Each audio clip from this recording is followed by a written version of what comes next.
Welcome. I'm Wendy Smith from Strong to the Core. Now we're here to give you a special guest appearance of James Charter.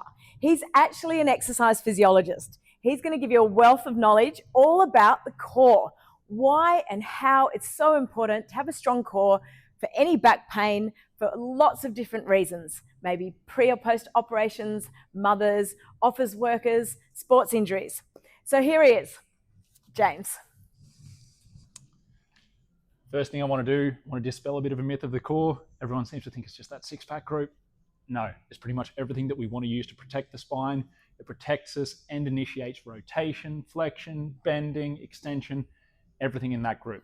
So we're going to go through 3 moves that basically cover our bases on that and a couple of different variations of each one. So the first one that we're going to start with, Wendy demonstrates for us. So what I'm going to get her to do is called a curl up. And just the base level, so what I'll get you to do, Wendy, just pop one of your hands under your low back for me, just one of them. And now I want you to get the same side leg out straight. Yep, and just let it fall to the floor. Good. All the way to the ground, let it come to rest. Good.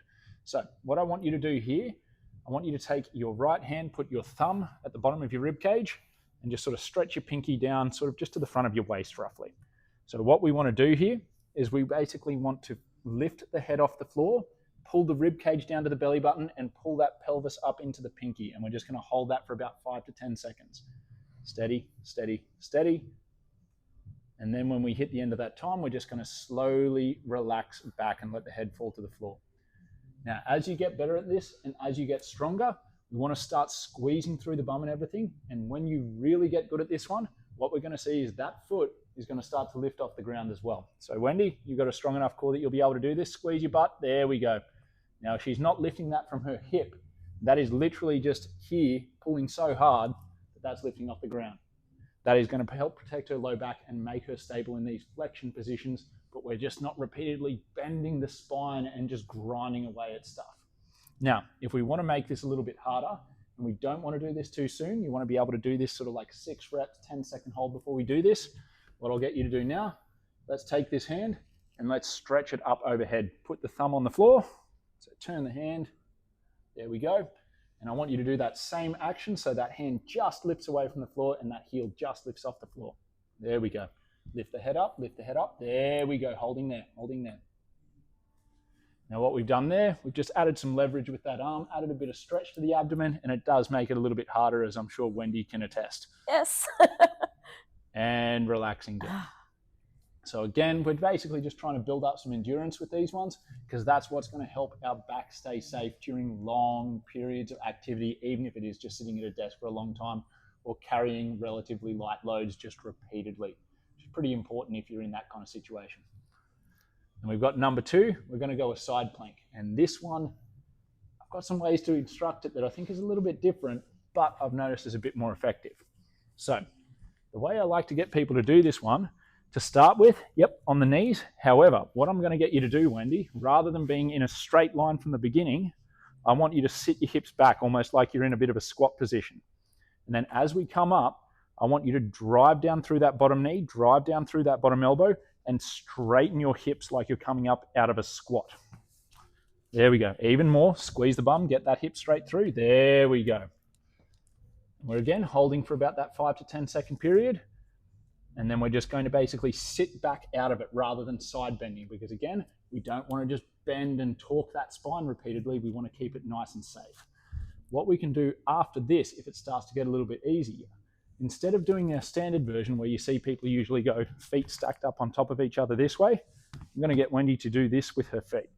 So that top foot is sitting forward. So get that bottom leg straight, make a little bit more space between the feet for me, Wendy, please. There we go, leg straight. We're going to push down through both feet and we're going to again pull that hip forward so that we're in line with that front foot.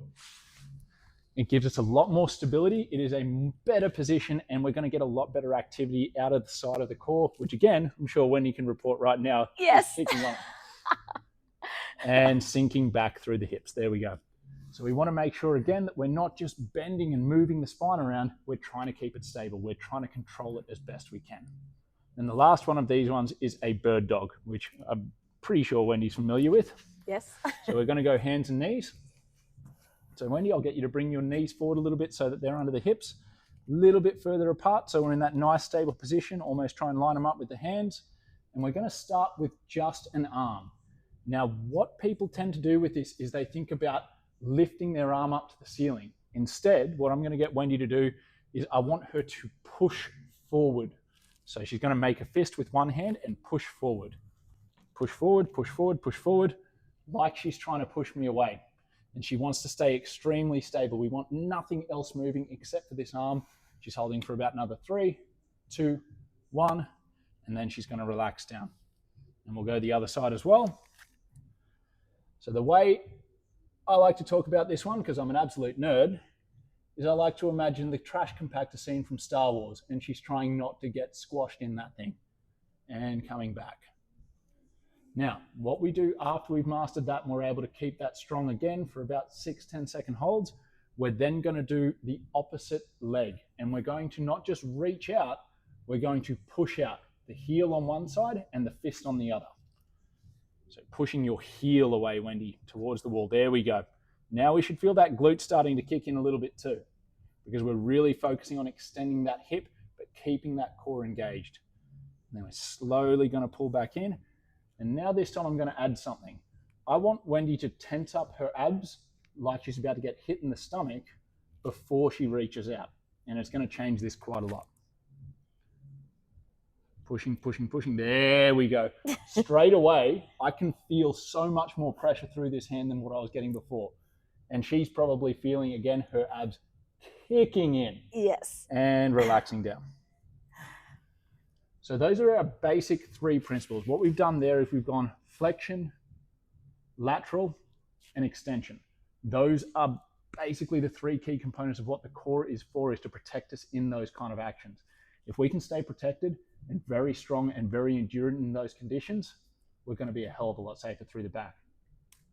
Fantastic. Thanks, James. No worries.